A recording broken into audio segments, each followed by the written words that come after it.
Yo, what up? Welcome to another episode of Red Zone in the Lab podcast.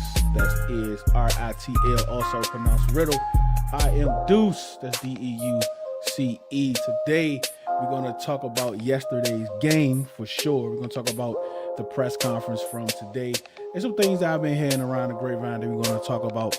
Also, Felix from ESPN 1340 Radio is supposed to be joining us a little further down the hour. We also got Chuck in the building. We're going to talk about some things, man. Let's get to it. I didn't make it true, playing by the rules. I come apart, but never cool. I didn't make it true, playing by the rules. I come apart, but never cool. Man, we've been waiting a long time for this, baby. Red Zone in the Lab. Commanders. It's time. Let's get it, homie.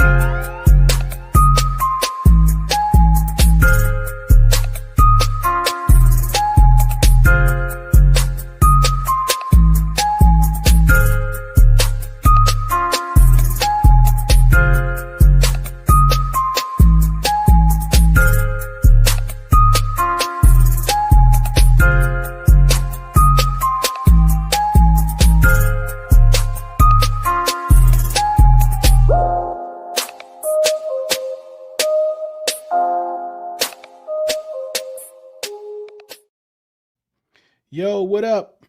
What's good? DC, DMV, Commanders Nation, worldwide. What is going on today? Welcome to another episode of Red Zone in the Lab podcast. I am Deuce. That's Deuce. Chucky. Shout out to Luke, man. It's a Lukey type of day.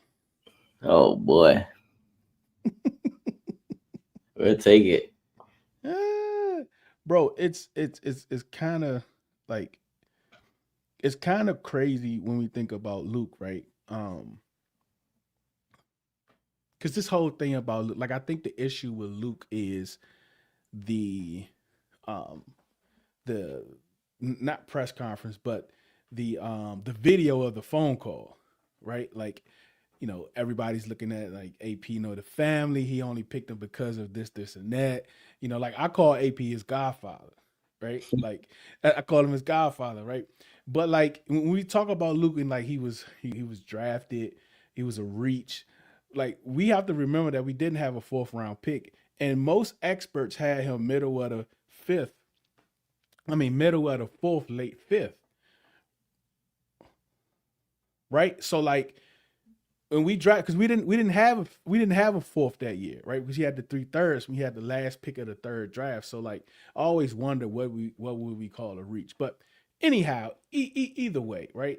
Finally, we saw something from Luke these last couple of weeks. Like last year, he did okay on the kickoff returns, but it was still always something missing, right? It was like he had good returns, but it was like, bro, run. Yeah. Like it's run, run. You know what I'm saying? But like from what we saw last week, and I think Debo has had a big effect on him too, and his run back last week, he seems like he's really starting to kind of like find his way, getting a little like confidence. But I think because of everything that's going on with our team, I actually think it's being like, I think it's being, what's the word I'm looking for, bro? Well, overshadowed? Yeah, like not so much. No, not shadow, because I think it's getting light. Maybe it's too much light. Like, I get it. He got touchdowns in back-to-back weeks, right? Last week was off a broken play. He caught it, went into the end zone. This week, he had a great route back in the end zone, caught it. I think he had like 2 catches. For like 30 yards, something like that, a touchdown. So you want to see improvement, and we've been wanting to see this from him, and we're starting to see it. So where are you with Luke now, whereas though when you was Luke before the season started? My whole thing with Luke is I've just always wanted him to be good enough to do his job and be reliable. I think the last kind of because I've always thought as Luke when we drafted him as one of those third down wide receivers who's always going to get open somehow. And he's like sort of like unguardable, and he'll like catch the ball and automatically run out of bounds. And I think the last kind of wide receiver we had like that was boy, what was Buddy name? He wore Probably 13. Crowder. No, not Crowder. Before Crowder came back, but he wore 13. I can't think of his name right now, but he was like Trey Quinn. One of them dudes. Nah, Trey Quinn ain't play like that for real. But, I'm gonna look him up in a second. But he was like clutch on third. Adam Humphries was like the last like wide receiver I could say like he was sort of like clutch-ish on third down. But that's all I expected of Luke. But throughout the season last year, all you heard was, "Oh, Luke open. Like, why Jaden not seen him? Luke open." But then like it was just nothing, never enough to be like, yeah, he deserved like, all this look from the offense and stuff like that. And then on kick returns, like I love his vision on kick returns, like because he see like sort of what we see from the fans viewing at home. It's like he could see that, but he just wasn't fast enough to get there and get gone. Like even yesterday when he had his couple of returns, like he did good on that one return, but then like after that he sort of went back to his old self, where it's like I don't know if he's tripping up on his own feet or like these two string tackles are really getting to him. But the difference between him and Debo is like Debo has stronger legs. So you're not just gonna swipe at his legs and bring him down off of stuff like that. And that's where I think maybe he needs to get stronger at is making them calves a little bigger or something like that, hard to take down. But yeah, like it's encouraging. I will say, right? Like it's encouraging to see that he's doing something, right? Like we see that he is getting involved in the offense. So now the hope is, like whatever Jaden wasn't seeing with him last year, because we saw the stats, he's getting all this separation and all that. But like when Jaden gets back, let's see how like that helps, right? A lot of these happen when Debo wasn't on the field either, right? Because I'm trying to remember. I know last week the touchdown Debo wasn't on the field for sure. I know that for sure. And I think this week when he scored that touchdown, I don't think Debo was on the field, but I got to double check and see. You know what I'm saying? So what happens when he's de facto number 3, right? Is he going to be getting those opportunities? Is the progressions going to be going his way? Are they going to scheme something up for him? Right? Like something that's dedicated for Luke. I don't know. Right? It's still a lot to see. But ultimately, I think that the praise that he's getting it is more so because of like the state that we're in, I guess. And like he's the one scoring. Terry is not there. Noah Brown is not there. Debo's still cooking. So it's gonna be interesting to see what it looks like moving forward. Mitch, what's good, man? Appreciate you for tapping in as always, my man.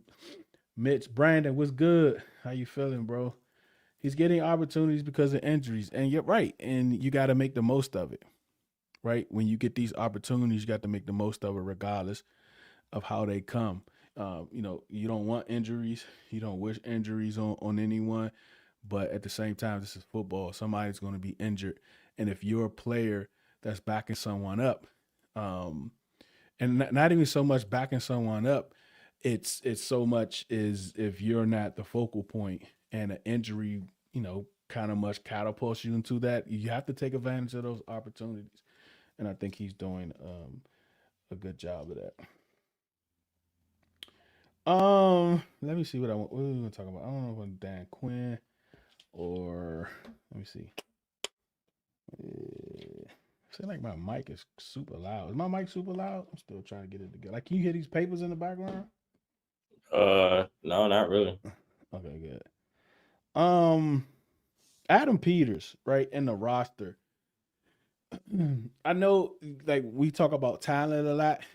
One thing is kind of good to take into consideration when we're talking about our roster is how he inherited our roster. Remember, they had that, we always talk about it, right? So I know we kind of remember it where when they asked him about the state of our roster, where is that or whatever.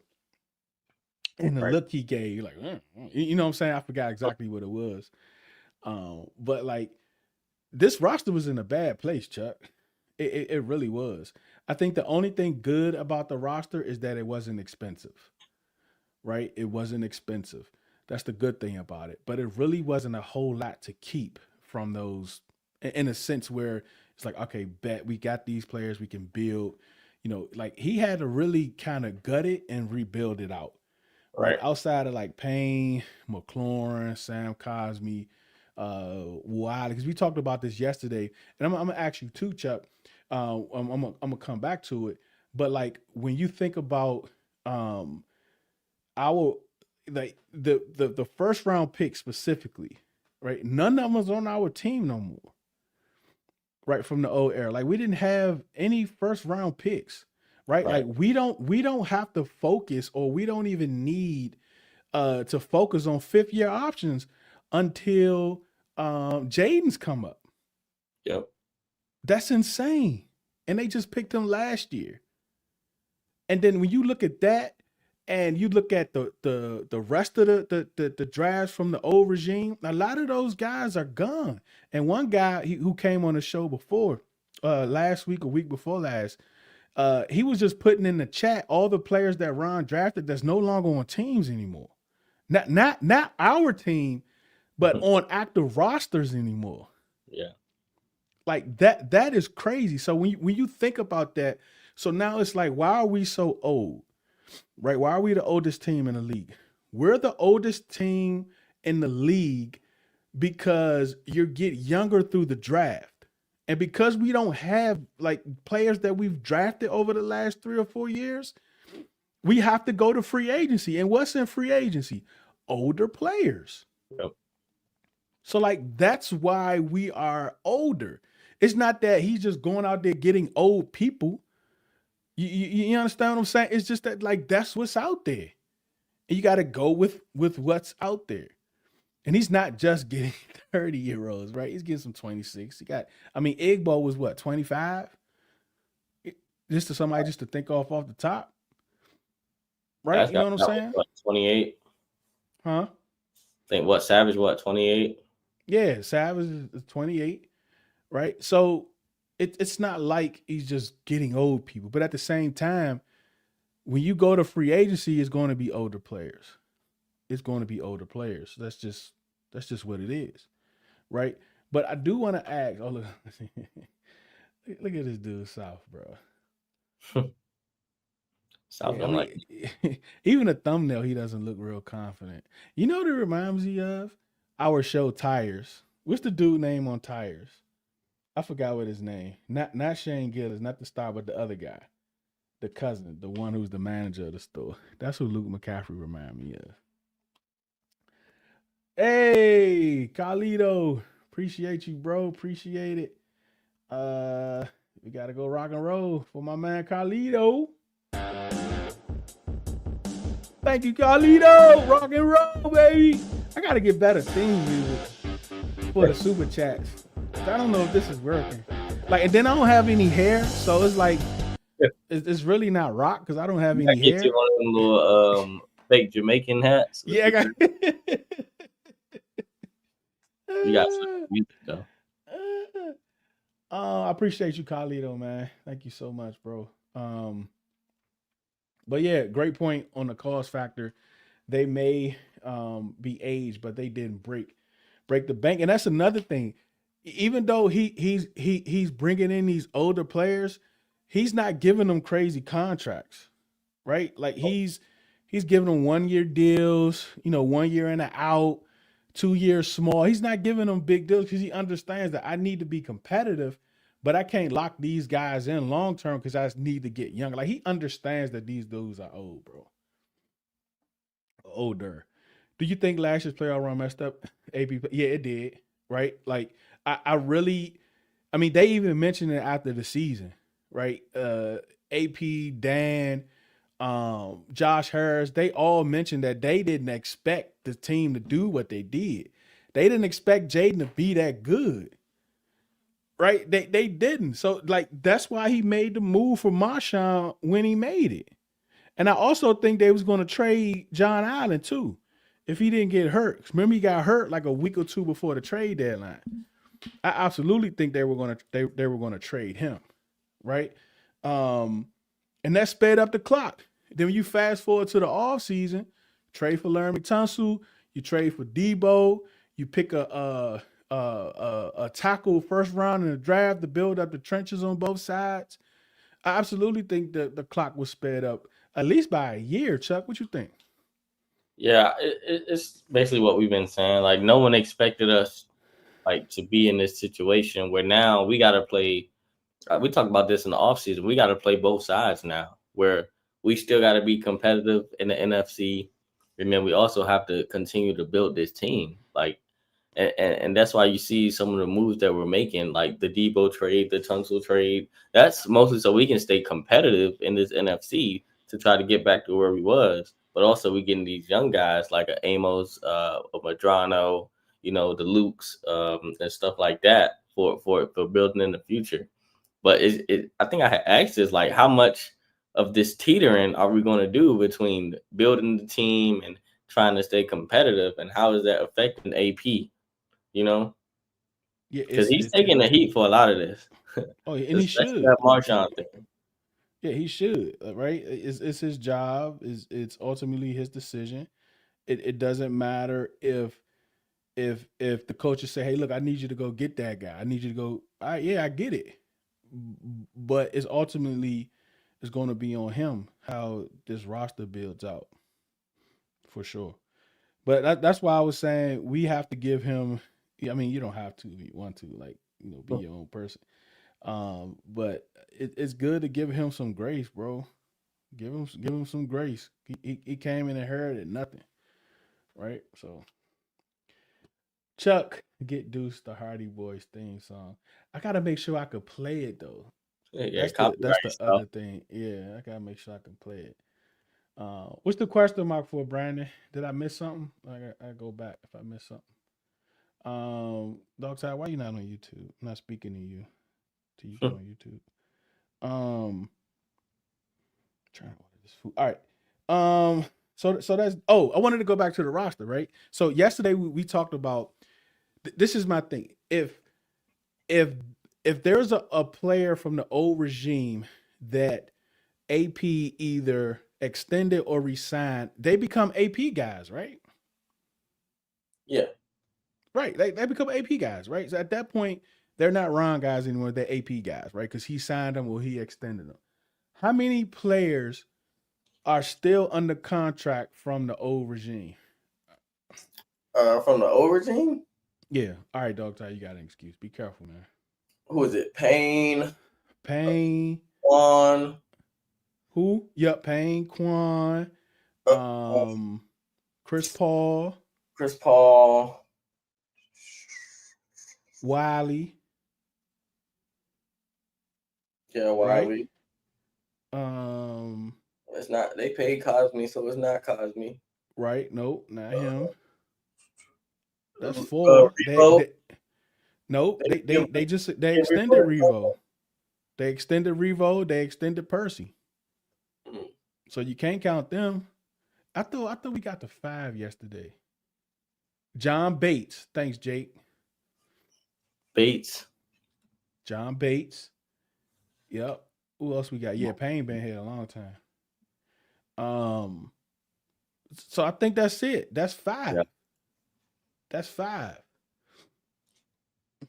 Joe Witt can't do his job. Oh gosh.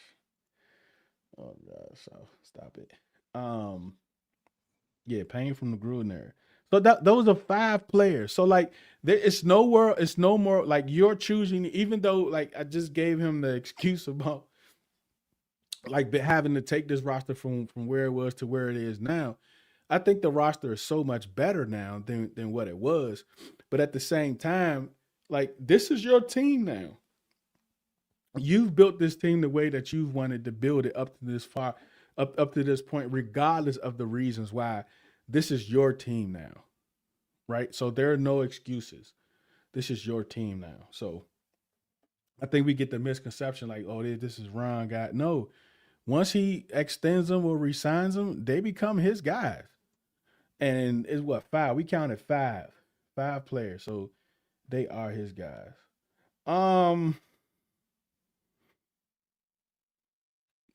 With, this was very concerning to me, bro. I'm gonna play it. Um, I'm gonna put that there. I'm going to play this, and when this happened last week, I clipped it and I was going to post it, but I didn't. I said no, I'm not. I'm not going to post it. But I think it was very fitting for today. Oh no, what happened to Tyreek Hill?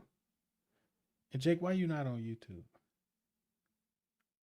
What happened to Tyreek Hill, bro? I don't know. I didn't see anything. I'm He watching. said Oh, I Rick. forgot. I clicked off of that game.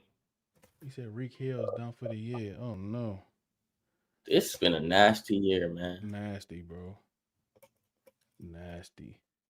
Um,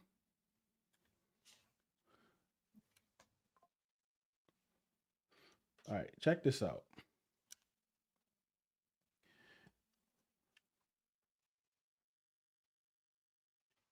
You can Tell our hear it, scouts Chuck. all the time because I like veteran players. Yeah, here. They move faster than rookies because rookies don't know. Tell our scouts all the time because I like veteran players. They move faster than rookies because rookies don't know what they're looking at, and so they might run a 40 faster, but they don't play faster because Bobby can key and diagnose what he sees and he goes, while the rookie's still sitting there trying to figure it out. So he plays extremely fast. He plays extremely fast. He plays extremely fast. He plays extremely fast.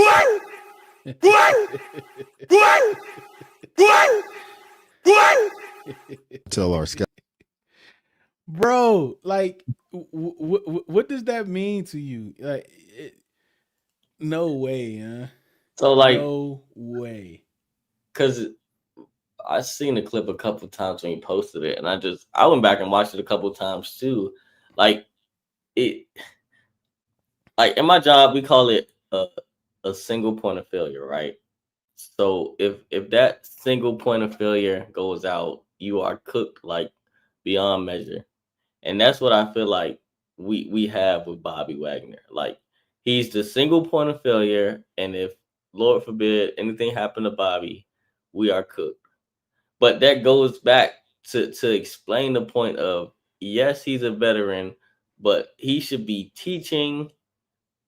It's okay to lead by example, but you don't need to hold on to like there's no such thing as like job security per se in the NFL. Like if you Mm-hmm. lose your job, you lose your job, and it should be Mm-hmm. like rightfully earned. So not saying Bobby should lose his job, but there should be something in Bobby's head ticking like, hey, I'm getting older, so I need to start letting these younger guys get out there, get some bump, and and Mm-hmm. and and fail a little bit. Like it's okay to fail and learn from it because he's there. That's what he's there for, to show them, Mm-hmm. like, okay, Yeah. young blood, this what you messed up on. This what I would have did, 10 years ago when I still had that kind of speed.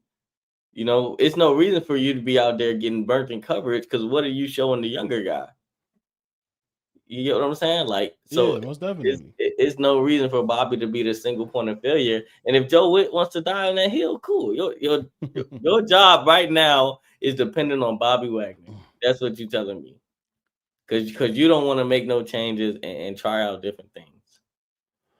And that's the thing, and we know it's Bobby because Ron mentioned it last year, and not the. I'm trying to think what game it was. It wasn't the Panthers game because Jaden missed most of that game. What game they pulled Jaden in the fourth quarter? It was a Uh, blowout. Was it Arizona?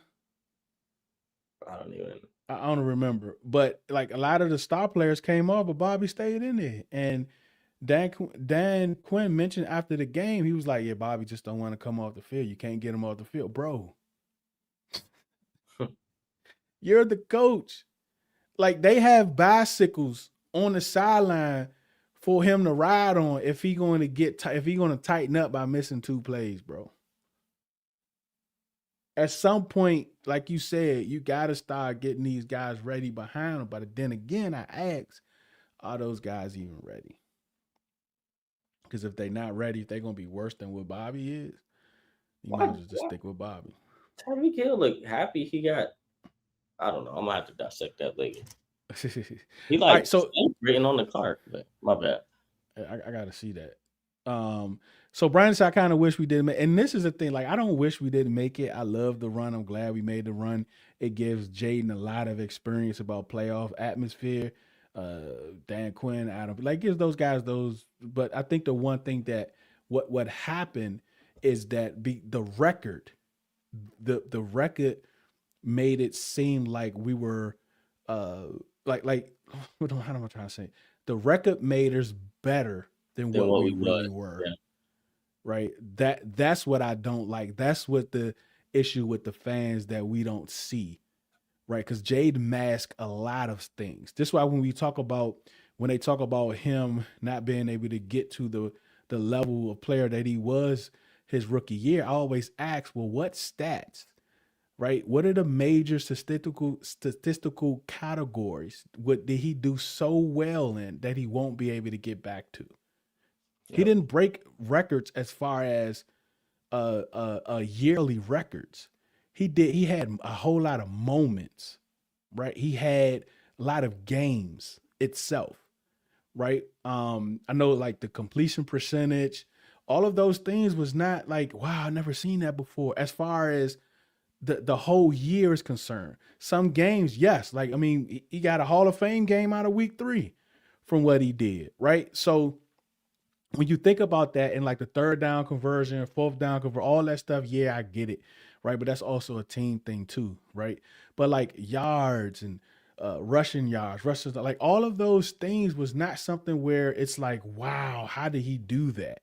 We've never seen that before, right? And in totality off of 18 games. He said he got an air cast and everything. Sheesh. It's the way he was like, I don't know, he was just saying he was good, but it looked like, I don't know. When you see it, it's gonna be like a little questionable. Yeah, who knows? No, they don't. I mean, Whit told you how you feel about the rookies. He told you right there, plain and simple. Like, listen to him on why you might not see these young guys playing. I mean, he told you. I know he probably wish he could take that back, but hey, Wi-Fi midfield crossing routes. It's bad, bro. Won't know until they get in there and show. Yeah, that's a good point, right? Because I think the best way for you to learn football and to see who you are is to actually play football on Sundays, right? But if you can't do enough in practice, and you talk about this a lot, Chuck, about being practice players, right, and game players. That's a true thing. But you never know until you get out there. Yeah, yeah. Right? I mean, McGee, they put Owens out there the first couple of weeks and he looked bad, bro. He looked bad. I know they said, hey, McGee, I think the first game or something, he went in on a blitz and he got punished by Scatterbo, I think. Like Chris Moore right now, Chris Moore is like a gamer. Like he didn't have the best practice, he didn't have the best preseason, but he showed up every time we've called on him in the game. Yeah, it wasn't even a drop. He got the ball punched out in the game, but he showed up, man. Mm-hmm. Like, some people just gamers, and that's okay. But you got to get them out there. Yeah, because I think Madrano is a gamer, but he's sitting on the bench. Yeah, and we won't know, right, until they actually get out there. So we just gotta wait and see, man. I gotta send Felix the link. Get Felix up here.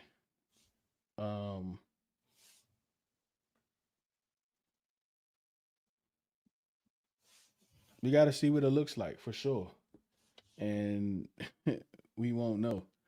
No, I think the linebackers did really good last year, right? But this year, I don't know. I think we'll let's make sure we get this understand. It's not so much about Bobby and it's the player, right? It's just pass coverage, right? Like everything else is like he is who he is, right? He's locked in, but it's the rest. Let me get my man Felix is in the building. Felix is in the that. What's good, bro? How you feeling, man? You back home? Yeah, I made it back, man. How you doing? Good, man. Glad you can make it back. Yeah, man. Got my man Chucky with me in the background, so you don't Yo, think yo, yo, yo. What's good, fam? Going on? Chilling, What's up chilling. with myself? Yeah, man. Like, so where we at right now, Felix? We gonna get into like some of the stuff from the game, and we will try to do this every Monday. So, appreciate it. Whenever we can. But the 12-5 record last year.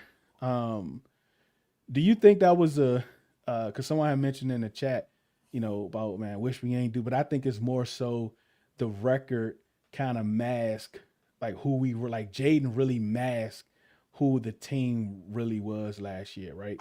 So is there a negative and a positive to the 12-5 record last year's, and to correlate that into the expectations for this year? That's a positive and a negative. I don't quite agree with that, because there were games where the defense put the team in position to win. Let's think of the Tampa playoff game. Let's think of the Falcons game at the end of last season. Mm-hmm. Some of those games were defensive gems. They were schemed well, and so the defense played its part in 12-5. Now, 12-5 lends itself to high expectations this year, and being 2-2, it's not necessarily the end of the world, but for people who are expecting 12-5, so they should just run roughshod through people, that's not how the NFL works. And they won 2 games where they dominated. They lost 2 games. Like, that's the league. Now, you try to dominate more than you get dominated, but flukes happen. Like, I was trying to tell people last week, the Falcons losing 30-0 to the Panthers was a fluke. Yeah, sure. That's a fluke. Especially if you watch that game. Especially if you watch the game. If you look at it, I mean, they got them outside. It was a different vibe. They were a little flat. It happens. Like, you can see it with Washington. Washington looks like a totally different team on the road right now. And that's one of the questions we continuously keep asking Coach Quinn, is like, why do they look so different on the road? Like, and you were there yesterday. That was a home game for Washington. Yeah. Yeah, it probably was 60-40 Washington fans in there. So it's I spoke with Wole, and the aggression's not there. And I think that's the kind of what all the fans are seeing. Like, last year we were just coming out the gate like, oh my God, like by week 3, that was the Cincinnati game last year. Week 4 was the Cardinals game, and they obliterated the Cardinals. Yeah, they punted. Yeah, like they just came out the gate like, oh my God, like that. And everyone asked me what's the most impressive win was last season. I keep saying the Cardinals, because we had seen Washington in the past put a good game together and then get their butt kicked next week by an inferior opponent. Like, they dominated the Cardinals last year. Like, it wasn't close. And so I think that's where the 12-5 kind of hurts now, because everyone is like, oh my God, the Falcons ran roughshod over us, and the defense is old, and Witt is out of his league, yada yada yada. That was yesterday. Yesterday was bad. Falcons offense was 2 steps ahead of Witt. We all saw that.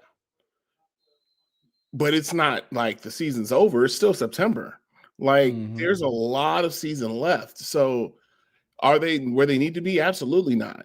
I mean, we could look at the team up north in Philadelphia. They haven't played well in 3 of their 4 games, and they're 4-0. I mean, that's just how the league works sometimes. Like, the cookie, crumbles your way. Sometimes it doesn't. So I think the 12-5 just lends itself to everyone expecting Washington to dominate. And in reality, the NFC is going to be extremely tough. There are very good teams up and down the NFC. Yeah. The Cowboys are good. Eagles, we know what the Eagles are. The Falcons are good. Tampa Bay is good. Green Bay is good. The Bears are getting better. The Vikings, if they had a quarterback, would be better, but they have a great defense. Like, the Lions are good. The Rams are good. Seattle's good. They're good teams. Like, people need to realize that. And it's not going to be, there'll be some outlier games. Like, they dominated the Raiders as they should have. But there's going to be some of those games. So we understandably be upset about yesterday because it was frustrating because you could tell that the Falcons dictated the game. And I think that's the most annoying part of it is the Falcons offense dictated that game. They pulled a Washington on Washington. They held the ball. They were like, we know Mariota can score, so we're not going to give Mariota the ball. It worked. What do you what were the vibes, right? Like, I know I always try to ask you because you're there, you're around the players pregame and all that. What were the vibes all around coming into that game? Because I can, like, a lot of people saying, "Oh, it's a Mariota revenge game." Like, I didn't get that at all. Like, I didn't get that at all, right? So, like, what were the vibes of the players, the staff, the media? What were the vibes going into that game? I think Washington, they always say it's harder to know how to win than it is to lose. And right now, Washington's dealing with expectations. So the veterans get it. They're never going to get too high or too low. So like an Ertz and a Debo are never going to get overly excited. A Bobby Wagner, those guys don't get super emotional. So now if those guys aren't going to get emotional, the emotional leader is number 5. Number 5 wasn't there. Number 5 wasn't in Atlanta. So they were trying to be very businesslike. So the staff is doing that because you don't want the young guys to get too big, too hyped, too overkill. So they were very mellow, very businesslike. It was very similar to how they went into the Eagles championship game. It was very businesslike. And when the moment kind of happened, they kind of like, okay, what do we do? They were processing. They weren't being emotional, but the processing is what cost them the game. That they were processing information on defense. And by the time they processed it, Drake London was past them, or Bijan was over here, or Algier was over there, and the moment passed. So I think the vibe was more business-like, like, okay, come here, let's do a job. But Washington's not there yet. Washington's not a Kansas City. Kansas City can show up, do the job. It might be ugly. We know what Mahomes will do. We'll just stay in the fight, win at the end. That's what Kansas City does. But Kansas City's been perennial winners. That's the franchise everybody wants to be right now. The Patriots used to do that. The Ravens in their modes would do that. Like, those type teams would do that. Washington's not there yet. So Washington has to find the energy, find the aggression again, because they're the hunted more than they were the hunters last year. And I think they need to realize that teams were watching them play in the championship game. Yep. There was only 3 other teams playing that day. Yep. Everybody else was watching. So they're going to try to measure up to see how they do against that team that was just there. So you're going to get better shots from people. So I think that's where they need to realize that. But the emotional leader wasn't there. And the emotional leader is Jaden. So go ahead. Yeah, and I think, like, to your point about being the hunted, like you said, everyone watched 5. Everyone saw all the praise 5 was getting over the offseason. Like, everyone saw it, right? So now when teams come to play us, they are playing to, like, in a sense, get noticed, right? Because it's like, just because of 5 and everything that we did last year, and like we getting a new stadium, like all of that stuff means something. So when teams they see us on the schedule, they are coming in to beat us, right? So they can say, this who y'all praising? Like that, right. That's the type of attitude these teams is having playing the Commanders. Yeah, like, you gotta realize the Falcons season last year essentially ended on that overtime drive from Jaden. In that next last game, because they lost the Carolina game, but they were emotionally spent from losing the Washington game. So that was a team that they saw in their season. Plus, they came off a bad division loss on the road, so they already had backs against the wall because they weren't going into their bye week. They didn't want to lose 2 games going into their bye week. That's usually when a lot of people get fired. A lot of changes happen. So they had that motivation behind them. So people got to realize that. Like, Green Bay had a thing for them too, because Green Bay did make the playoffs, but Green Bay got knocked out first round. And remember, Washington skipped over them the last day. And so they had to go play Philly that first round when Washington went another route. So those things do matter. So people are going to say, hey, you turn on the TV now, in NFL commercial, Commanders are in NFL commercials now. It's amazing. Yeah. Like, he's got the Campbell soup joint. I just like wanted to he say. got Campbell soup joint to drop today. There's random like the NFL joint. The first guy is in there is in the Commander jersey, and you're like, 5 years ago, you barely saw the logo in the thing. Now it's everywhere. I mean, Tutty in the first NFL commercial of the year. Yeah, Tutty, like when pigs fly, whatever. Right. So you see stuff like that. It's like, okay, now that people remember who Washington is. So now the players are going to have to understand that, and that teams are going to come at them a little harder, a little more aggressive, and that's where the 12-5 comes in. Now, if they were 7-10 last year, but Jaden had a phenomenal year, they're like, oh well, Jaden balled out, but yeah, but 12-5 is a statement. Mm-hmm. They're the only team that's beaten the Eagles in like a year at this point. Yeah, yep. They're the only team. So teams are going to put their shot. So they just got to understand that. Now, does this mean that Washington's been horrendous? No. They're 2-2. They were a possession away yesterday, no matter garbage time or whatever. Green Bay, they were right there, 17-10 in the fourth quarter. Yeah. So that stuff does matter. Like they're not essentially losing by 30. Like they didn't lose by 30 down in Atlanta. Like the wheels didn't fall off the wagon, but there's some noticeable big errors that have to be fixed. And I think that's where we're going to see what this team is made of. All right, so let's start there. Let's start with the defense, and let's talk about. Did you see the clip I put out from Witt last week? I saw it. The presser or whatever. Yeah. Yeah. I ain't trying to get you in no heat or nothing, but him saying that, and then we seeing that with Bijan. And listen, I understand the pick play, right? I understand he was about a couple yards away from. I get all that, but even still, right? I still didn't think that it would not have mattered, right? Where are you with those comments, right, to Bobby Wagner and the play that we seen? Like, where are you at as far as Bobby and pass coverage? If you look back at the film last year, Bobby didn't do much pass coverage. If he did, it was zone. Reason being is you put your players in the best places to succeed. That's what I tell my coaches at my job. You put your players in the best place to succeed. If they succeed or not, that's on them. But you got to put them in the right places. And I think the scheme that he called yesterday did not put Bobby Wagner in the place for him to succeed. Bijan Robinson is a top 3 offensive talent in the league. There are 2 names that you put in the category with him: Saquon, Derrick Henry when he's not fumbling. That's it. That's the group. Right.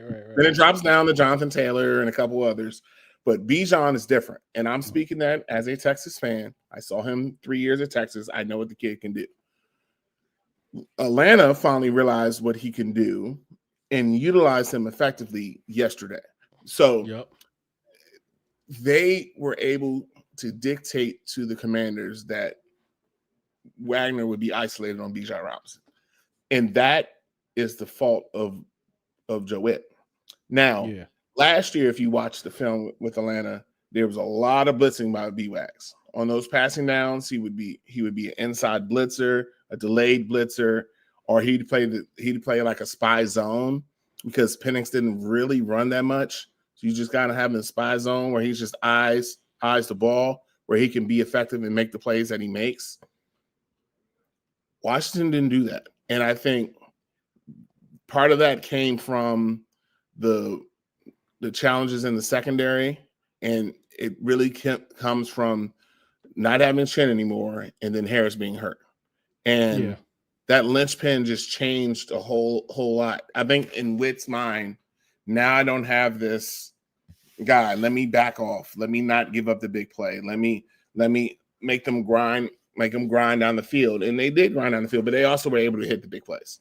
So I think I would have switched it up. I would have attacked more because, playing off didn't work. Like it didn't change their rhythm much. So try to change the rhythm, try to change the point.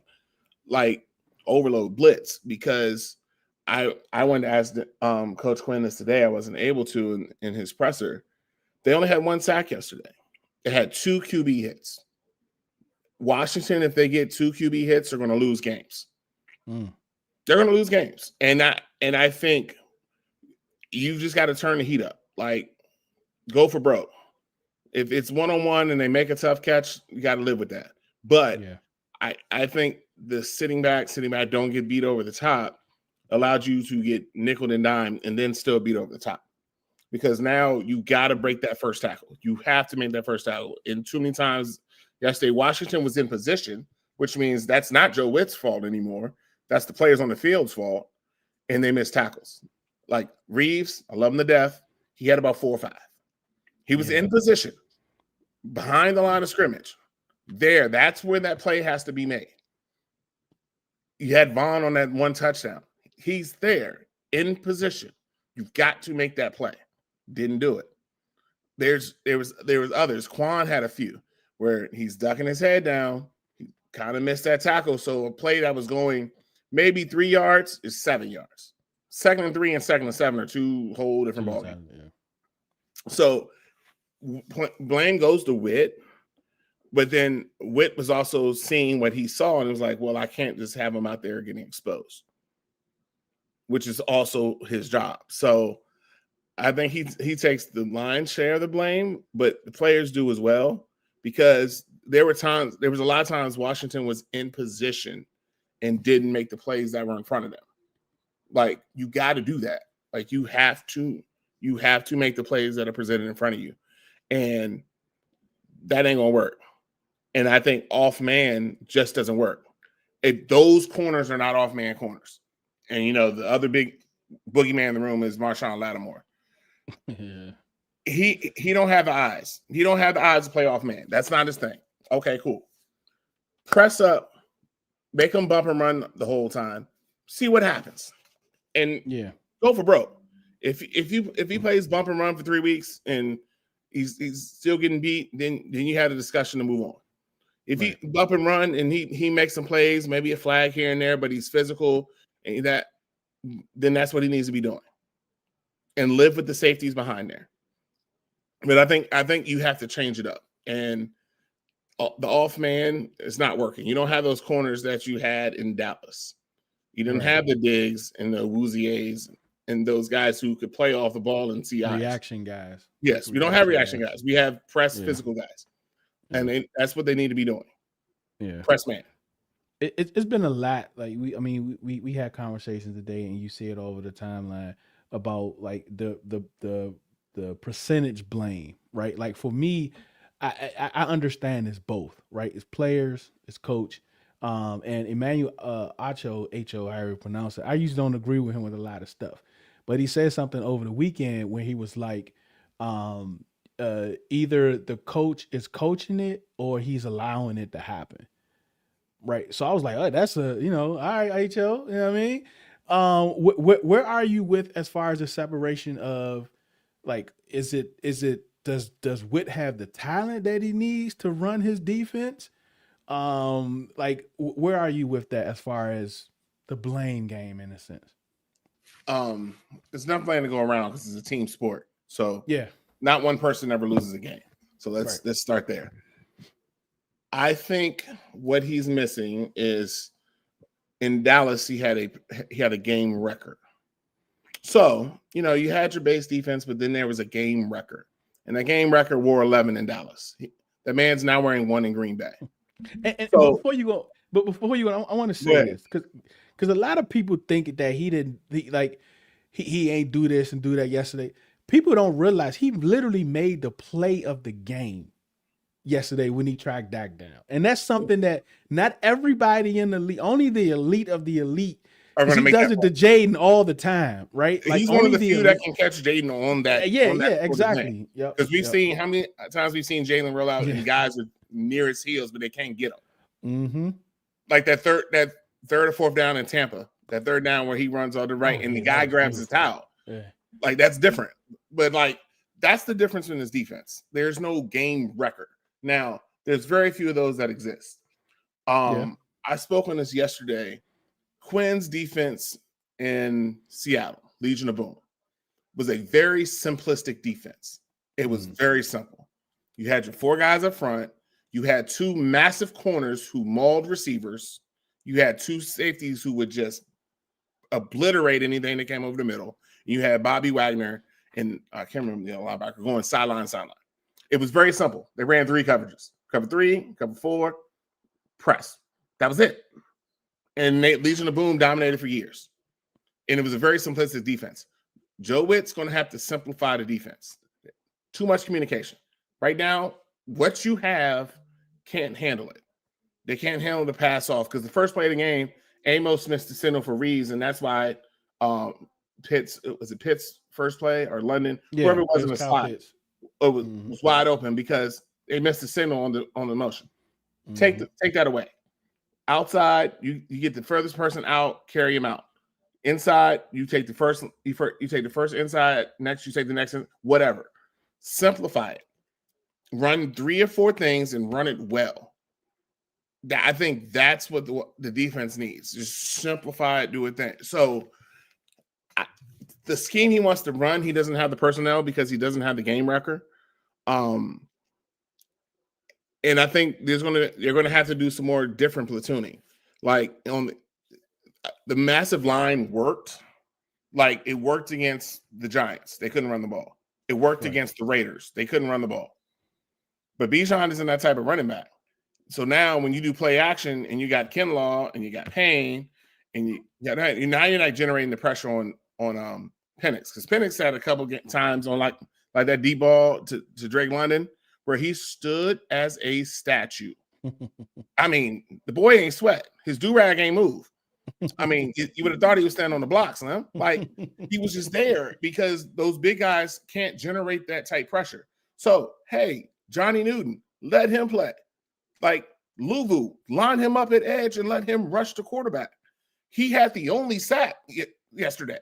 Like, use the people that you have. Don't just keep trying to run the same thing and it don't work. So, like, it's got to be some platoon things. Line up a McGee on 3rd down. Like, bring him in and let him be the drop and let Bobby rush. Like, just little nuances to mix things up, because I think you can still effectively stop the run if you have like a McGee in there and you take out one of the big guys and you go a little lighter with Newton. You know, like those things work. And I see Claudio's comment, Dietrich Wise does hurt because Dietrich Wise was providing great pressure.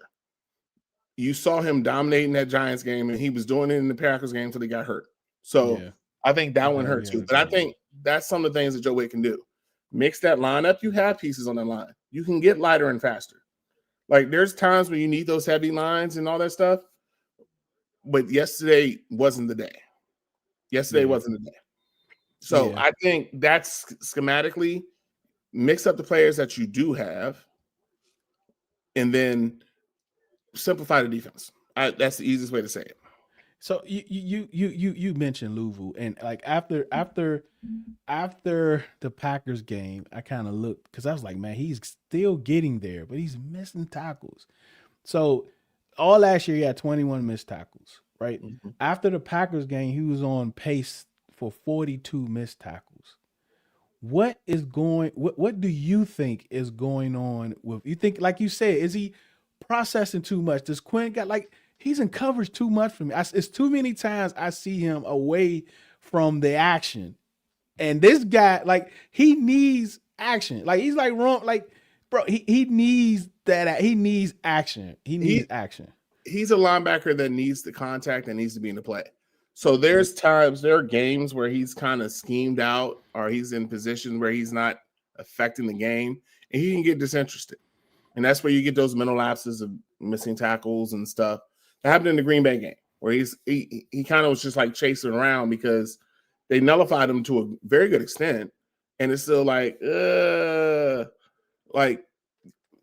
him go. Like, do some A-gap stuff with him. Let him affect lines that way. Because they did that Witt did that effectively last year, where he would release him up the middle, just do different things with him and to get him near the ball.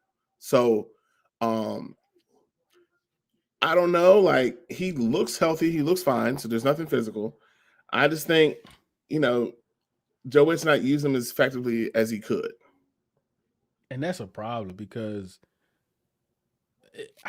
it's just baffling me, man. Like, this dude, I was thinking was about to take a huge leap. And like you said, so let's just say, like what you mentioned about something that like he can do. So I guess is Jacob Martin now. I guess I think so. So like you take Jacob Martin, Louvu, take Jacob Martin out. You bring in McGee, and you have Bobby Wagner up around the line of scrimmage to blitz or something like that. How does that change anything? I mean, not in a sense of negative, but in a sense of you have more speed out there. You still got Bobby out there calling the plays. You still putting Bobby in a position to do the things that he's still excelling at, like rushing the passer. And you can put Louvu out there, which I thought they wanted him to be like a rover type to go up and down the line of scrimmage. I thought that was like the next phase of Louvu. Because I mean, like you said, they had no one can. I'm not comparing him to Micah. Let me just make sure I say that right. I'm not comparing him to Micah, but like he's a piece that you can use the same way that you use Micah by sending them up and down the line of scrimmage. Like, why is he not doing this, Felix? Why? I don't think they see him in that vein. And Louvu is more than just a rush in. That's Micah's game. Now, I will say this. I'm tired of seeing our DNs dropping on third down. Oh my God, I'm about to leave. Dorrance Armstrong. Dorrance Armstrong gave him a first down to Drake London because he's in drop coverage. Why is Dorrance Armstrong there? One time it was Martin. And I was like, why does it look so slow getting this receiver out of bounds? And then I realized it was Martin that was dropping in coverage. Like, you should not be dropping your ends in coverage. I'm sorry. You pay your ends to go get the quarterback. Do you know who was in coverage week 1? There was a play with Dietrich Wise was in coverage on week 1. Von Miller. Yeah, I saw that one too. Like, why? Like, why? Bro, like, what are we doing here? Like, it's I think that's where the frustration comes in with Joe Witt, because it's like, no. Like, even if we were a 3-4 team where that linebacker would have to play coverage some, we're not a 3-4 team. Like, stop. Like, that doesn't make no sense. Like, use your players effectively. Now, McGee needs to play. Madrano needs to play. They need to start getting some intermittent snaps. And I mean, Bobby's not coming off the field, guys. So let's stop right there before people say exactly. He's not coming off the field. Please stop. But instead of playing 3-4 safeties, you can make one of those McGee or Tyler Owens. Like, all right, just run with this guy. It's simple. Just run with this guy. Whatever happens, happens. Like, run with this guy. And then usually things cover up. So I think part of yesterday was the injuries, because it showed the value of Will Harris. And then the person who probably would have got more snaps, Percy Butler, was also out. So, and Percy's fast. So you lost speed there. So then you had Revo and Sanders still. Now they got to play specials. So they're playing the coverages and they're playing their snaps, because now you've lost a couple of people on return duty. So now those guys are more gassed coming in on defense. All that stuff adds up. So I think that was a perfect storm of all those things, but Witt has to be better in the uses of his personnel. The personnel ain't changing right now. You might get a guy come in near the break or before the trade line, but this is what you have. Find the best place for them to succeed, because I could say on the other side of the ball, Cliff's finding ways for them to succeed. Like, everyone's favorite guy, Luke. Everyone was like, Luke, why is he on this roster? Luke has played his butt off the last 2 weeks. Yeah. And Luke has gotten open more than people realize. Yeah, for sure. Now you're seeing him make plays. Like Cliff has found a way to utilize him. Cliff has found a way is finding ways to utilize Jalen Lane. You see all the ways he uses Deebo Samuels. Like he finds the best ways. Now you saw Jacoby Merritt, and they should have ran the ball more, but they were kind of chasing the game, so that kind of had it into it. But he's finding ways to use the talent that he's provided. Joe Witt's going to have to do the same thing. Yeah. He's going to have to do the same thing. So these aren't bad players, because the majority of these players were on the team and guess what? They were 12-5. So they know how to play defense in the NFL. Witt's going to have to find ways to use them better. And my best suggestion is to simplify the defense. I think the defense is too much at the moment. Now, can it get there? Probably. You have 12 more or 13 more games. It'll figure itself out, but you need to simplify it.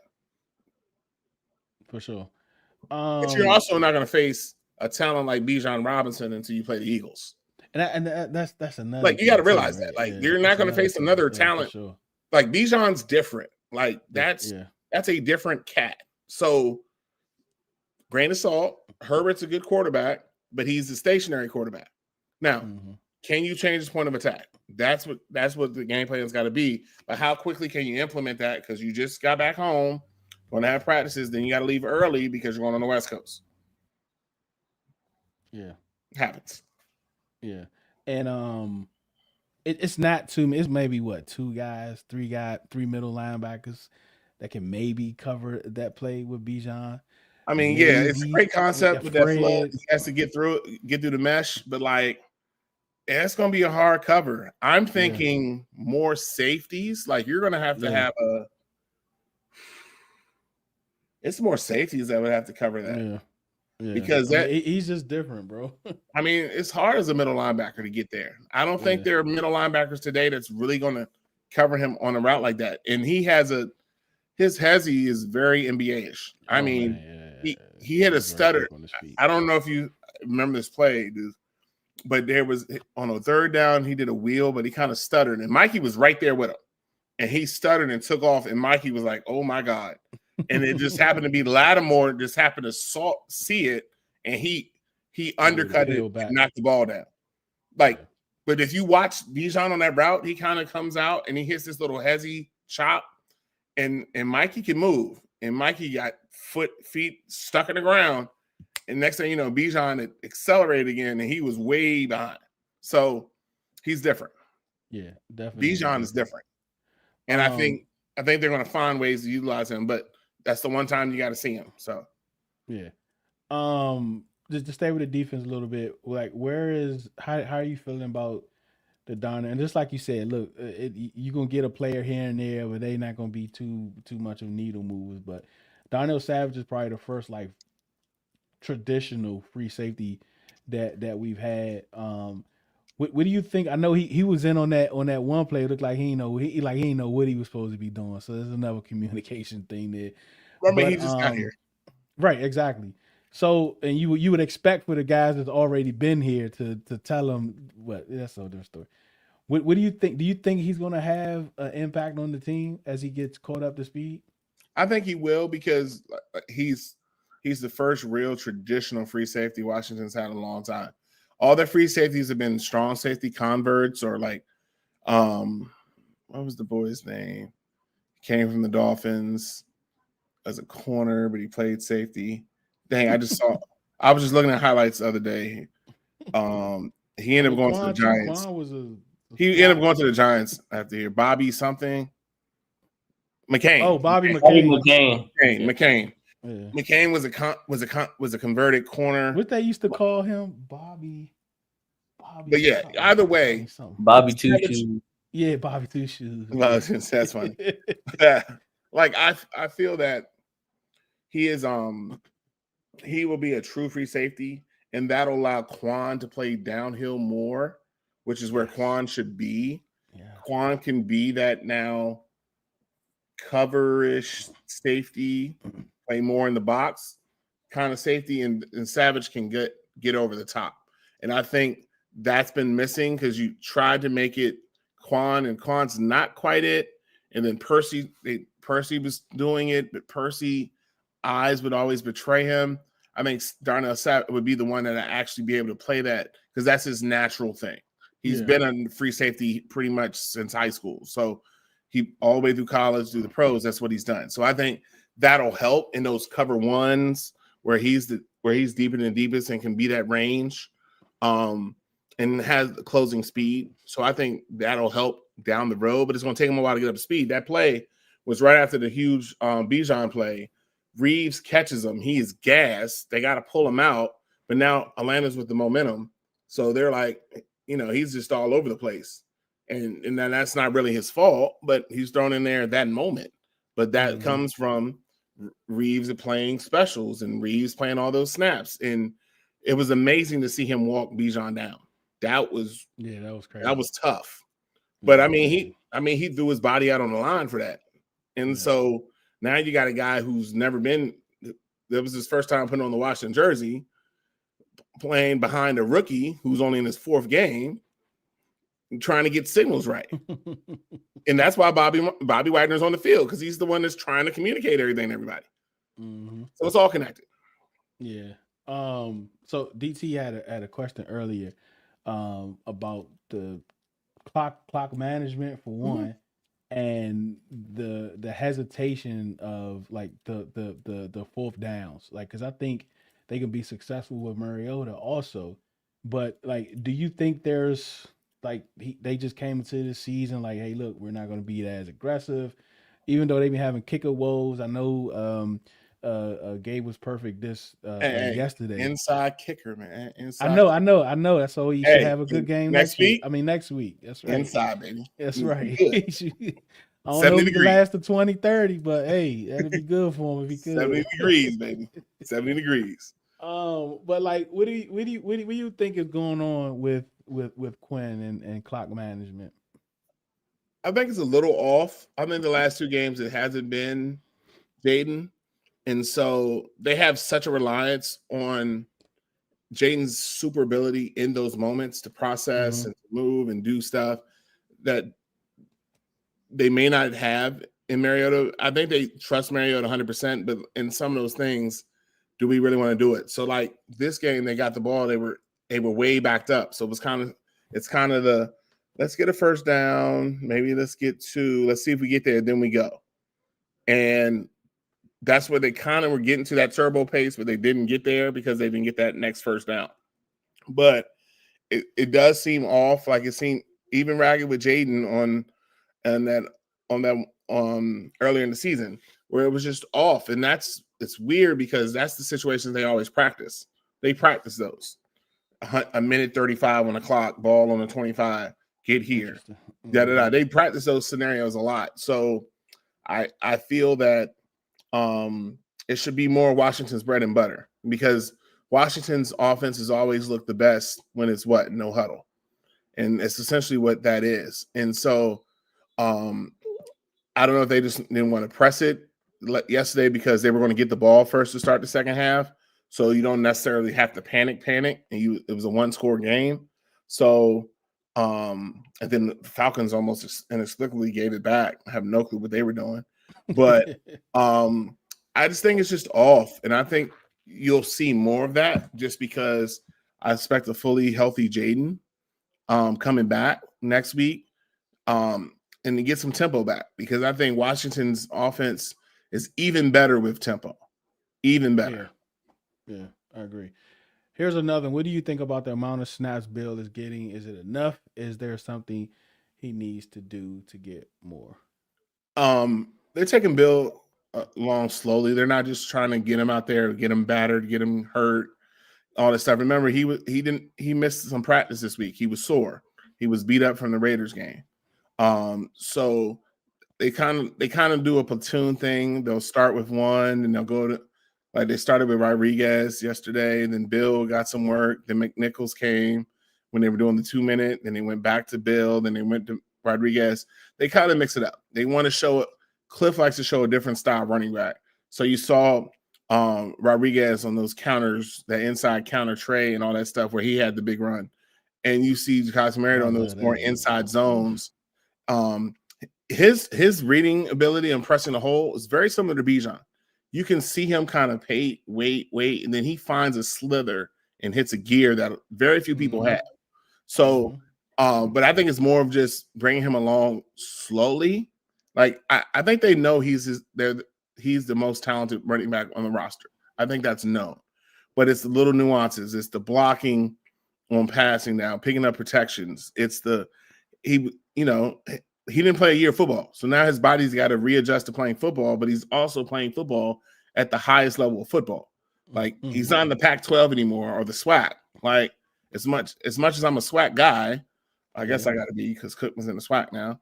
But like the physicality of the SWAC is not the physicality of the Green Bay Packers or the Atlanta Falcons. So, I think that's what they're doing with Bill. You'll see more and more him getting more and more in offense because you can see he's just different. You're like, oh, that's a 2-yard loss. No, it's a 4-yard gain. How did Bill get there? Like you see those cuts and that jump cut back. He had a couple of those. You're like, oof, like this is different. Like, and he's going to catch a lot of people slipping. And so you'll gradually see him getting more as his body adjusts to the physicality. And you really get him back there with Jaden. I also think they didn't run Mariota a lot yesterday, which I think hampered the offense some because he did run a lot the week before, and he didn't run much at all in the first half. And I think that kind of hurt the offense because you get him running a couple times around the end, changes the complexity of the run game and the pass game. Yeah, I agree. But for Bill, they like him. They're just managing his carries right now. Short answer. And we saw that one of the pass pros we got, I think it was ended up in a sack or incompletion or something like that. But like he is getting better, right? Yes. I'm about to let you go, Felix, but I do want to ask you, what would Ashburn be like if Jaden feels as though he can play, I guess, homecoming game and he's not able to play? Well, Jaden wanted to play yesterday, and the doctors told him no. I'll tell you that. Jaden fully expected to play. The doctor said no. So it's a doctor's decision. So no one, this new regime, this new era, no one's questioning the doctor. Now, will he be upset? Absolutely. It's good for him to be upset. But they're going to make sure that he is good. And good mentally and good physically are two different things. So just to be 100% sure, they waited. And I do believe he'll play this Sunday, but it's the doctor's decision. It's not Jaden's decision. It's not Quinn's decision. It's not AP's decision. It's not Cliff's decision. It's the doctor's.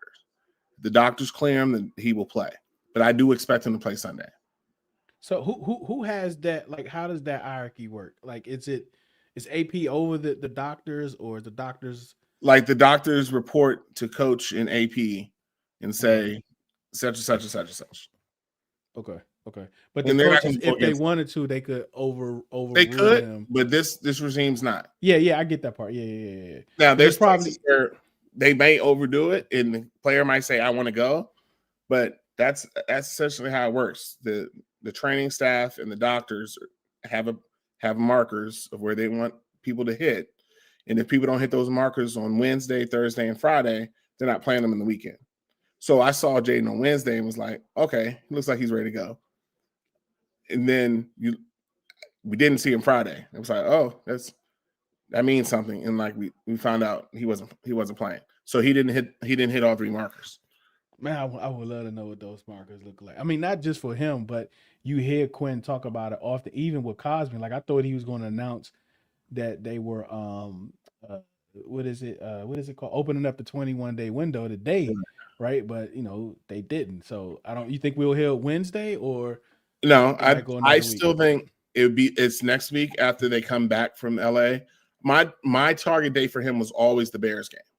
It was always the Chicago game on Monday night. Because when they come back from LA, they're going to have the extra day before the Bears game. So that it made more sense to do it then. You come back off the long flight, You activate him then you got a full week and a day to see if he's ready for the Bears game. But my target date was always the Bears game for Cosme. He's hitting the markers he's supposed to hit. He's in tremendous shape. I joked to him. Yeah, I joked to him. I was like, man, you trying to be a tight end now? Like he's like, I got to score more touchdowns. I was like, I'm with you, But he's in tremendous shape, and Cosme will make Connerly so much better. And he's going to help Biotis, but he's going to really help Connerly.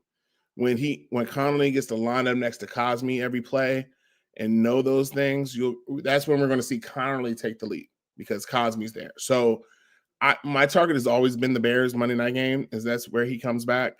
And I think he's going to hit that marker. So week 1 was always unrealistic. It sounded good, but I think they open the window next Monday because that gives them the extra long week with the Bears to make that decision for the Monday night.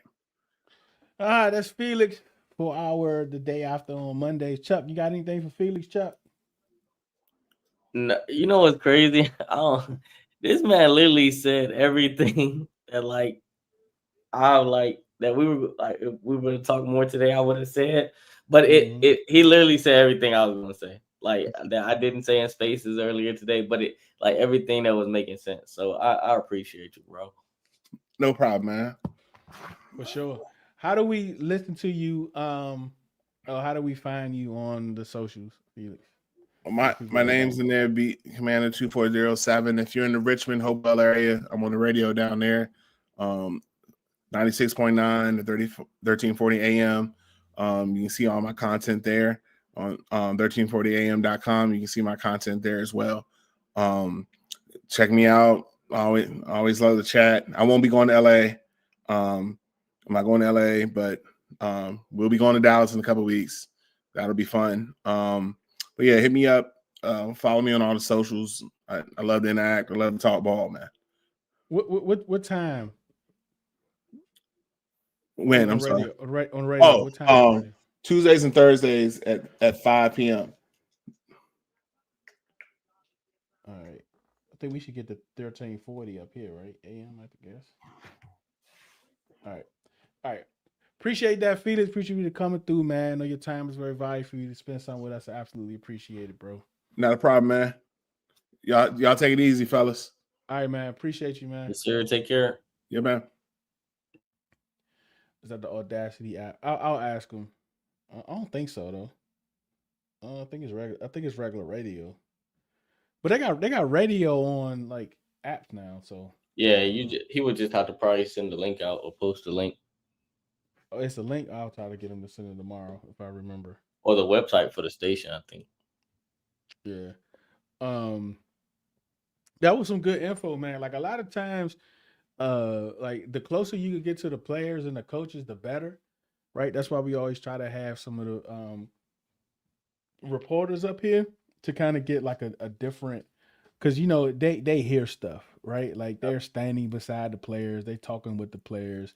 And a lot of them talk with players and they don't post it, right? They don't record it. They just, have conversations, right? So I always think it's good to have that type of information available for us. So I dig it, man. I love it. I mean, anything he said surprised you, Chuck? No, I told you he said everything that like I've been trying to say for the past couple of weeks that I was going to say in the spaces, but how the spaces get. But like when he was talking about bringing like another safety in because we might have to, he was talking about basically all the defensive stuff. He was saying with Bobby, like Bobby's not leaving the field at all. Like we know that. We say we don't want him out there in pass coverage. Well, he's gonna be out there in some sort of fashion, but like what he did last year with the blitzing and stuff like that is totally different from what we're seeing this year. So a lot of the points he made, man, were like he hit the nail on the head. Man. Yeah, for sure. What's up, Indian 8? We are missing the presence of Chin on the back end. No, we're not. Indian, stop it. I know I said that yesterday, but I was in my reaction mode. Right, he legit, great info. He literally said what we all been saying. Simplicity, I think he's spot on. And I think Dan knows it, right? I think Mitch, I think you posted that today. I think it was you or it was somebody about um like Dan uh seeming irritated, right? Like upset. I think he really is, right? Because I mean, even he like it's the small things you gotta mention. Like he mentioned today, well, I think we should have did more stunts, right? Like that little statement right there means a lot, right? Because obviously that's probably not it, right? It's probably more to it than that, right? You know what I'm saying? So it's like I wonder what else do he think we should have done more of or should have done less of? But Look at Riri. we changed the defense last year around the same time. It was like week 4 Yeah. when Forbes kept getting, cooked out there. He said, I gotta go back, I gotta simplify the defense just to make it easy on these guys. And then he kept it that way for the rest of the season. So I think like when you to put it like this, when you got a bunch of maulers out there, you don't need to put out extra directions with that. You either you give them a point and you say, hey, go to this point, go make a play. That's what I think we have to do with our defense because of the kind of defense he wants to have. Like either we're going to be a real technical defense and real high IQ defense, or we're going to be a bunch of go-getters, or violent hitters, which is what he said he wanted. So you got what you wanted, just use them in the correct way. There's no reason why we got paragraphs getting sent out by our safeties in the backfield for our defense to set up. You know? Yeah, he said make it more simple. It's too much Yeah. communication, bro. Like, make it more simple. Look at Riri said she was irritated. I'm gonna chill on Wit if he takes suggestions. That's gross. I mean, we gonna find out. Like we definitely gonna find out. I meant to ask him how he feel about them taking over. Um, Matter of fact, I'm gonna text him real quick because I'm kind of curious. I'm gonna text him and see what he says. Just tell him send a voice message. You got iPhone, right? I think you. Mm-hmm. Yeah. But ain't voice messages weird though? Oh, maybe it's just me. Nah, just send it. But yeah, man, like I don't But yeah, that's what a lot of people keep forgetting too. That Cosme thing gonna be. But I see. I don't want to talk about the offense, dudes, because I'm not honestly worried about the offense at all, bro. Like, me either. I think this offense isn't even at its peak, nowhere close to it. I think we just grazing the surface. It's this defense I'm worried about, and I've been worried about. The offense is in good hands, man. Yeah, I think we're good, right? Like I think we definitely gonna be it's absolutely fine. But you got to figure out this defense, man. I mean, you shored up the rush defense, right? I mean, that's not looking too bad. But Right.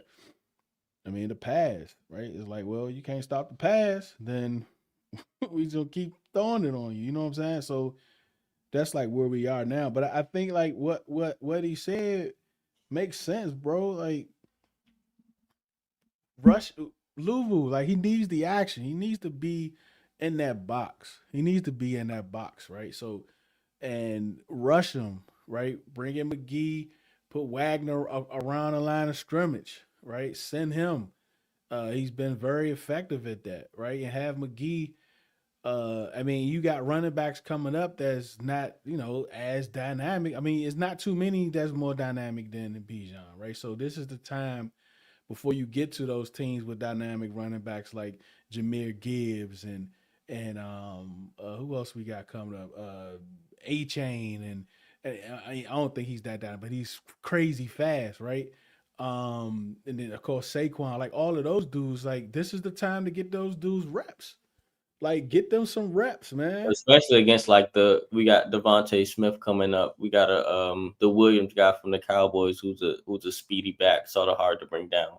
Like those would be the perfect games to put in those kind of linebackers or to try out those kind of scheme things against those running backs. And that's the thing that I'm like, uh this is the time to do it, right? This is the time to do it when we're facing those guys that you're not gonna have to really worry about. Get them an opportunity to get some field work and not just rushing the passer. Like put them in some coverage, send Bobby, like do something. Do something with what you have, right? Mix it up. Like you said, hey man, Amos and Marshawn, they like getting up in people's face. Let them get up in people's face. Yep. Right? If they want to go in motion, let them go in motion in their face. You know what I'm saying? So just see what happens when the next. I mean, what else do you have to lose in that sense? Right? If Yep. you at a point where you're trying everything, well, stay on that path. Keep trying everything. You know what Yeah. I'm saying? Marshawn is the kind of corner where he has to put his hands on you, bro. Like he has to. The only downside is if it's not going his way, the emotional game, well, the physical game, it turns into emotions for him. That's the only thing that I don't really like. But Amos, I don't have no complaints about Amos. And Mikey, I guess we'll figure it out as we go along. Cause I'm starting to see now that Mikey is like, it's almost like he's in his head, but he's not even doing the technical stuff right. Like his footwork looks off. Like when I seen him get turned around on that curl route, man, I was like, oh boy. like this is basic stuff. Yeah, that was nasty, bro. That was nasty, man. But yeah, man. Let's see. I just texted him. Let's see if he texts me back in the next few minutes. By the way, Bo But Nix is cooking this Bengals defense. dang, I want to try to hit that. This young like man got a broken kneecap, bro. who Hill? Yeah. Mm. Let's see. Okay. What he doing? What Bo Nix doing? I think he got He 2 touchdowns. running past. Oh, He throwing it, bro. I don't know what the Bengals doing in that secondary. how is the Jets game still on? Oh, he beating them 21-3. Jake Browning. So 217 yards, touchdown, interception. 9 yards rushing. But yeah, man. So these missed tackles, bro. Like they gotta figure this out because this is the issue. I'm not watching it anyway, Carlito. I don't watch stuff like that, bro. I can't. I'm so sorry. And they say like with a broken kneecap also was ligaments and stuff. So, oof, that's nasty. Hold on.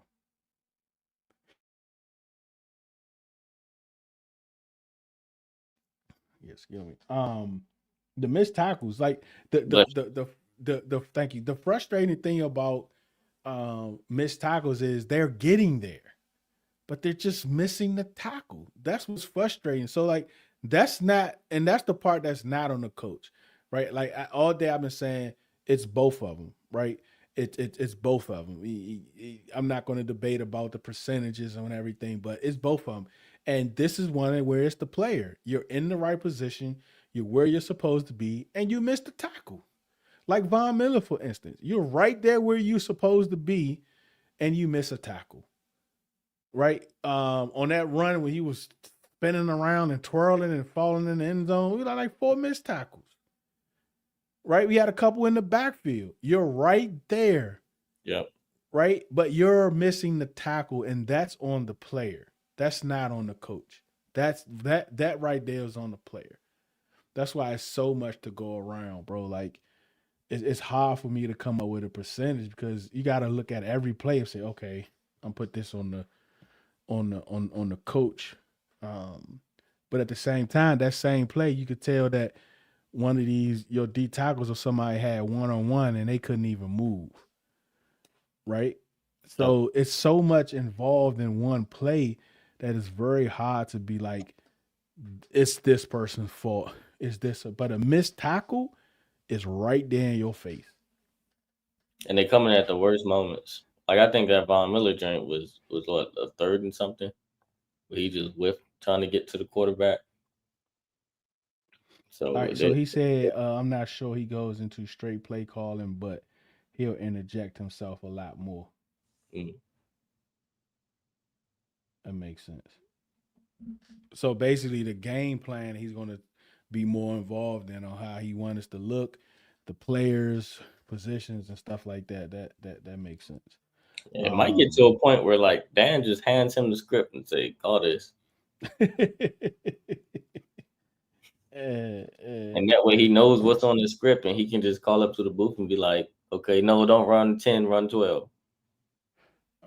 But let me get the and this is what, like, everyone that's listening, appreciate y'all, man. Remember, I can drop it back in here. I know some people was asking about the community and checking out the levels of the community. We are going to hold the first webinar tomorrow with the all 22 tomorrow night. We're going to look at all the plays. We're going to break them down. We're going to look at them. That's going to be tomorrow night, like 9:45. So definitely tap into that. India said, I think Lattimore has made his bones on pure talent. He never needed to be perfect his technique in order to earn a good paycheck. Now, I don't know about that, India, because like Marshawn was, I mean, for one thing, he has 4.3 speed, right? Like he was fast, right? Like fast, and it was pretty technically sound, right? And he's always physical. He always played great against the bigger guys. But it was the smaller guys that kind of gave him fits. But his speed that he had, he was able to make up for. But now he doesn't have that type of speed anymore. Of course, all the injuries and all that other stuff. So what we have now is a healthy Marshawn, right? That's just not as good as he used to be. It's just as simple as that. He can't do all the things that he used to do. So now that we know that, which I think is a good thing to know that and we can say, well, he's fully healthy, right? And but this is who he is now, right? I think that's good that we're able to, that we have that because like last year we didn't know because he was hurt, so we didn't know what a healthy Marshawn looked like. But now we do, so I think that's good to know. That's good for Dan Quinn and Joe Witt and them to know too. Yep. Marshawn is just, I don't know, man. Like I'm still on my philosophy that I'm just gonna switch him to the wide receiver 2 and put Amos on the star wide receiver, and then whatever happens from there happens. So you're gonna have Amos follow. Yeah. Oh man, I don't know, man. I don't know. I don't know if Marshawn can take that. Like he can take playing on your side. Yeah, like he can take, I'm playing on my side, you play on your side, but to tell him he's not good enough to play the best wide receivers, that's gonna be a tough conversation. Man, sacrifice. Part of the game. Yeah, you get there. Yeah, definitely. All right, let's just go through a couple of these real quick. You got some reactions and some news, Chuck? No, I don't. Yeah, I ain't got none either. Let me see. Let's get I want to get here real quick.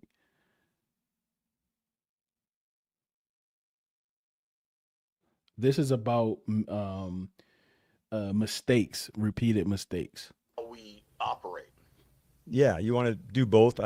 You're kind of coaching all the time through at first, JP, to make sure the technique's right. Can we dig into something to get it, aligned like we want it to align?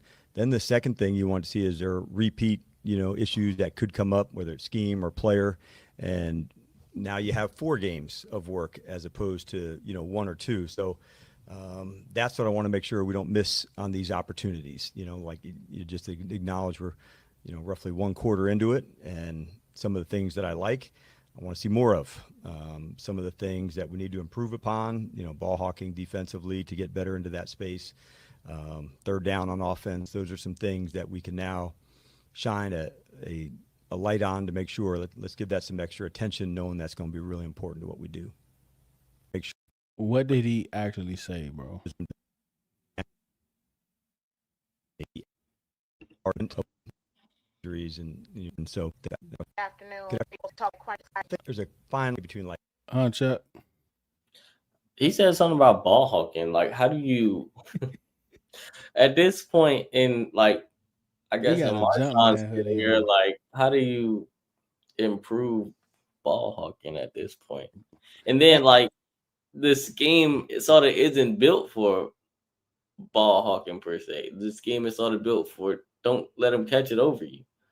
It's not built to go like create interceptions because we're not getting no pressure from that front four.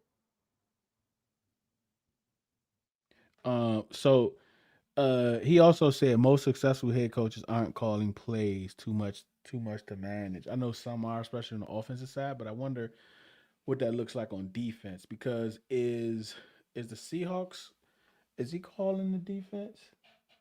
Mike McDonald, I'm not sure. I would think yeah, I don't know either. Um and he said if they do decide to let Wick go, Ken Norton could take over as DC. But I don't think we're nowhere near that yet. I don't think we're nowhere near that yet.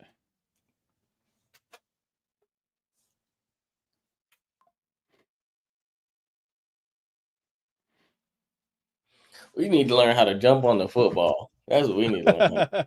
We do need some of those drills, Like, bro. I'm tired of We seeing the do need ball some just of those on the drills. ground and It's we're not crazy. even jumping on it, bro. He said he's not gonna be good at firing people. We gonna find out. I hope we don't have to though. Like I hope we turn around. All right, this is also more about the mistakes. Materializing in game. Yeah, I think there's a fine line, Candy, between like trying to play perfect and hitting, communication and being loud on the go. By being perfect, what do I mean by that? Like sometimes a speed motion happens, being so careful that you're late on a communication. You're not quick on it to go. And so I really want our guys to really trust their training. They've put good work in and allow that to, fully be expressed and heard and acknowledged. There's not that many moving parts, with different people on the defensive side. So we want to make sure we can nail that.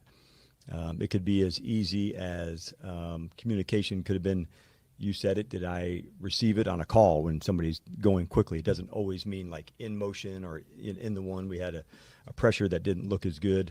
One player was doing one thing, thought he heard a different call or a different technique. So I just want to make sure they trust their training. Like we don't have too many different things up. Let's make sure like call it, let it rip, be aggressive.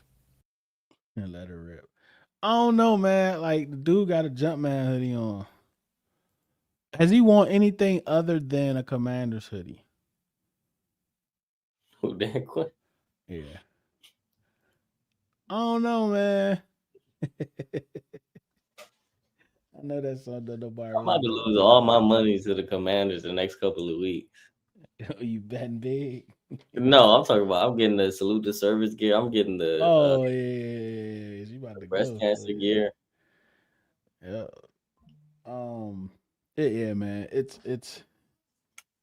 I don't know where we go from here. Like as far as the things that he had to say, this probably he looks peed off, bro. He's not having fun, and he shouldn't be having fun, right? But all in all, man, I think that I'm not like so like, and we're about to get out of here, y'all. I'm not really too moved by this loss, and what I mean by that, I'm not in panic mode. Like, I mean, we lost, and I think that we should have won. I would rather be 3-1 for sure, going into these next quarter of games. But at the same time, I'm like, all right, they beat us. All right, cool.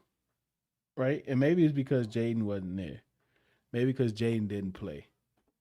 How you? I mean, you probably, and I know you probably need a day or two, right? Like, I just don't like losing games like this because it can come back to bite you. Yeah. And I see it as an unnecessary loss. Like we had, I think, 2 unnecessary losses last year. The Steelers game was an unnecessary loss. And it was one more. I can't remember what it was. It was just an unnecessary loss that we didn't need. Yeah, we still got to the playoffs, but it was just unnecessary. So this is one of those, like maybe we're getting it out the way early as one of those unnecessary losses that like, and not to try to downplay the Falcons, but I just don't think they're there yet to where they were like beating us, but they did. Sometimes teams get those wins. It's okay, but like we're going into the Chargers next with like they just lost their left tackle and they don't have a guard or something like that. So I mean, they right tackle early in the year. yeah, so now, but we said that against the Packers and look how that turned out. So I mean, even this game, their left guard was at right tackle. Like, yeah, so we're not getting any gimmies at all this season. Even the Raiders game in the beginning of that game wasn't a gimme. Like we're gonna have to fight for all these wins. Yep, we're the hunted, bro. Like we were talking mag stuff. I mean, that's all they saw all season, the Commanders and how great Jaden is, and he's top 5 and all this other stuff. So Yep. they're definitely coming for us for sure. But before we do go, Carlito, shouldn't be both losses we played bad, but weren't really. Yeah, that's another point too, right? We played really, really bad. Like the Packers game, I thought we was getting blown out, bro. Being there, and It felt it like just seemed like we was getting blown out, bro. But we were there in the fourth. We was down a possession against. Yes, we was down a possession in the second half at one point, right? So like, we were right there. It's not like we getting blown out, right? We still, the offense is still was able to do enough. The defense was able to do enough to keep it close. Yep. In the second half. So it's like last year after the Steelers game, for the rest of that year, I was like, okay, defense is what it is. Ain't nothing changing, right? But get me 2 stops in the first half, 3 stops in the second half, and I let my offense cook. Right. So that's kind of like where I'm not there yet, because I still think there's some things that they can do to get better. And I'm very interested in the Darnell Savage. Like I know he's no raw beat, but just putting someone in their natural position so someone else can flourish Yep. to come out of that position, it might mean something. It might be the bump that Quan may be itching to get back around the line of scrimmage. Yep. You know what I'm saying? So that's And Darnell Savage he's good. Like it's not like he's just bad or something like that, or just like a regular guy. Like if you go back and watch his Packers tape, like he was good. Yeah, I need to go back and watch whatever he did last, because I don't think he played this year. I need to go see what he did last year. Yeah. So what's up? Are you saying this thing about Big Jeep? Big G. Yeah, and Mar, or what's her name? Mar, about the Jeepers Creepers drink. Oh yeah, I seen it on TikTok. I don't know if that's like 2 friends doing that in the background or something. Like I ain't gonna lie, I ain't seen Jeepers Creepers in a long time, bro. So like he not even taking like, off. one of my That joint top. going viral. Everybody talking about it. That joint going crazy. And I ain't a big scary movie person anyway.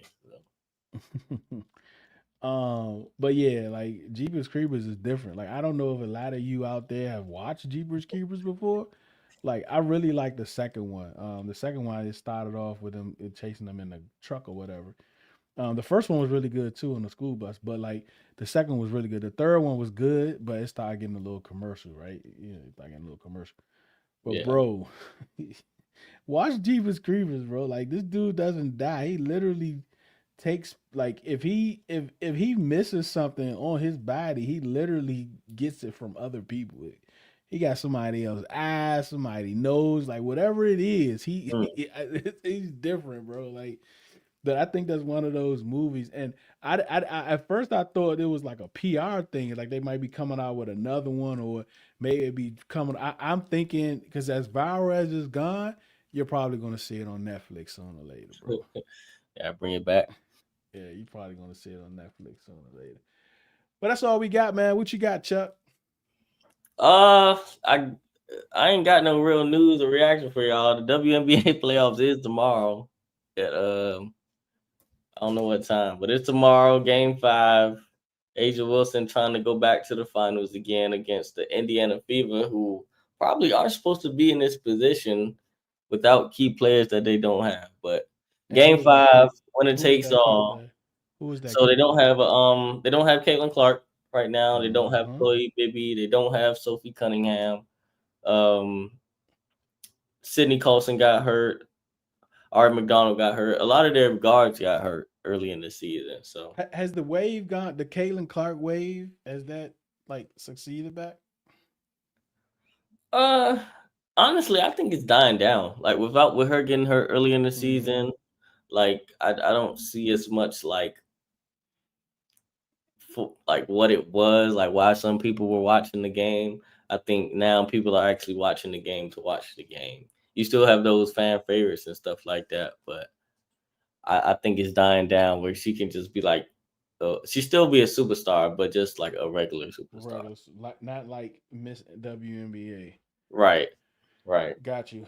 And what's going on with I just had her name, the USC. I don't know, Jaden. Oh, Juju. Friend. Yeah, Juju Watkins. Juju, yeah, she declared out. So I don't know, because this is her. I thought this was her senior year, but this might be her junior year. It's her junior year, right? No, because she wouldn't be able to come out. Like, she couldn't come out this year. I know that. Right, it would be next year anyways. Yeah. I think her eligibility first would be out. So maybe next year she's been a junior, I guess. Or is a sophomore? I think you gotta play 2 years in the women's basketball too. WNBA is 2 years. But their CBA is changing, so we'll see what they come up with. So you think she's transferring or what? Get ready for the WNBA. I think she's more leaning towards getting ready for the league. Like, she'll probably play for at USC, but she's more likely getting ready for the league. Yeah, because I heard some people talking about like USC medical didn't do her justice or something. That's a possibility. Like, there's a lot of stuff going on in the background that we probably just don't know. Yeah. Well, shout out to her, man. It's sad. It's tough for that stuff to happen when it I mean, it's always tough for it to happen at any point, but that late in the year, like it's always tough, man. Yep. Always tough. All right, man, we about to get out of here, man. We appreciate all of you for listening. We appreciate you for watching.